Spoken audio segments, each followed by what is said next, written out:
We're T-minus 10, 9, 8, 7, 6, 5. We have to go from ready to start. 2, 1, 0.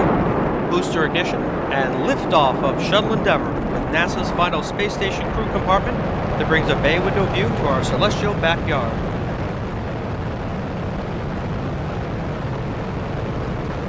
Houston, Endeavour, roll program.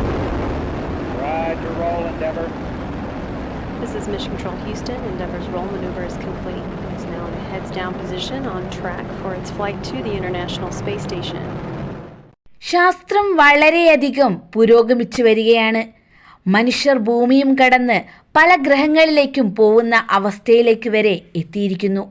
പക്ഷെ ഇന്നും അവർക്ക് ഇതുവരെ പിടികിട്ടാത്ത ഒരു വസ്തുവുണ്ട്.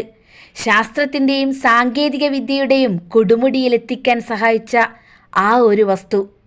ഇന്ന് നമ്മൾ അറിയാൻ പോകുന്നത് പ്രപഞ്ചത്തിലെ തന്നെ ഏറ്റവും നിഗൂഢമായ ആ വസ്തുവിനെ കുറിച്ചാണ്. Welcome back to Nimmi's vlog. മനുഷ്യന്റെ തലച്ചോറിൽ ഏകദേശം 100 ബില്യൺ ന്യൂറോണുകളാണ് അടങ്ങിയിരിക്കുന്നത്. അതുകൊണ്ട് തന്നെ അവ തമ്മിലുള്ള ന്യൂറോൺ കണക്ഷനുകളുടെ എണ്ണം പ്രപഞ്ചത്തിലെ ആറ്റങ്ങളുടെ എണ്ണത്തേക്കാൾ കൂടുതലാണ്.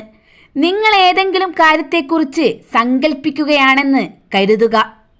ആ ഒരു സമയത്ത് തലച്ചോറിൻ്റെ ചില മേഖലകൾ സജീവമാകും.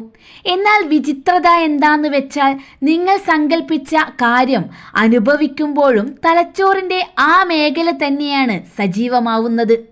അതായത് യഥാർത്ഥ അനുഭവവും കൃത്യമായ സാങ്കല്പിക അനുഭവവും തമ്മിൽ വേർതിരിച്ച് അറിയാൻ തലച്ചോറിന് ആവില്ല. നിങ്ങൾക്ക് ഒരു രോഗമോ അസ്വസ്ഥതയോ ആണെന്ന് കരുതുക. നിങ്ങൾ സ്ഥിരമായി കാണാറുള്ള നിങ്ങൾക്ക് വിശ്വാസമുള്ള ഡോക്ടറെ കണ്ടു കഴിഞ്ഞാൽ, അല്ലെങ്കിൽ നിങ്ങൾക്ക് വിശ്വാസമുള്ള ആ മരുന്ന് കഴിച്ചു കഴിഞ്ഞാൽ നിങ്ങൾക്ക് ബുദ്ധിമുട്ട് പെട്ടെന്ന് തന്നെ മാറും. എന്തുകൊണ്ടായിരിക്കും അത്? അത് ഡോക്ടറിൻ്റെയോ അല്ലെങ്കിൽ ആ മരുന്നിൻ്റെ കഴിവ് മാത്രമായിരിക്കുമോ? അല്ല. വിശ്വാസം എന്ന നിങ്ങളുടെ ചിന്ത രോഗമുക്തിക്ക് വലിയൊരു കാര്യമാണ്. പ്ലേസിബോ എഫക്റ്റ് എന്നാണ് ശാസ്ത്രലോകം ഇതിനെ വിളിക്കുന്നത്.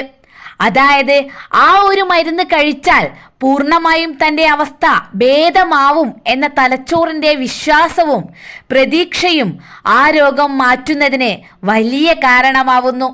അപ്പോൾ ഇനി മുതൽ നിങ്ങൾ എന്ത് ചികിത്സ നടത്തുമ്പോഴും ഇത് ഓർത്തു വെക്കുക. നിങ്ങൾ ചെറുപ്പം മുതലേ കേട്ടിട്ടുള്ളതാവാം ഇത്. എന്നാൽ യാഥാർത്ഥ്യം കുറച്ച് വ്യത്യസ്തമാണ്.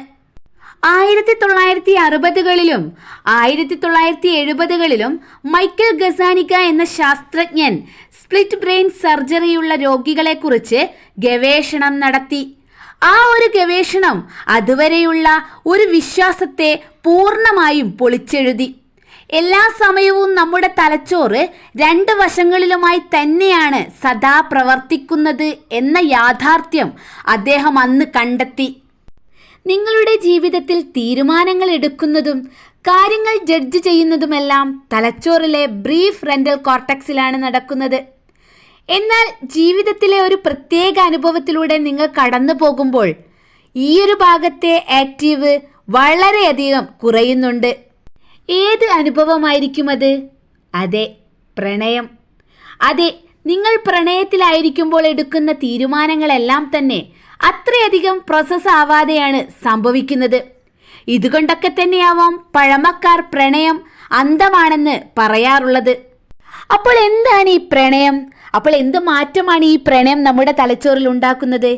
മനുഷ്യജന്മത്തിൽ അനുഭവിക്കാൻ കഴിയുന്ന ഏറ്റവും മനോഹരമായ അനുഭവമായി അത് മാറുന്നത് എങ്ങനെയാണ്? അതിനെക്കുറിച്ച് നമുക്ക് അടുത്ത വീഡിയോയിൽ പറയാം. Then I will stop and see you again. Bye.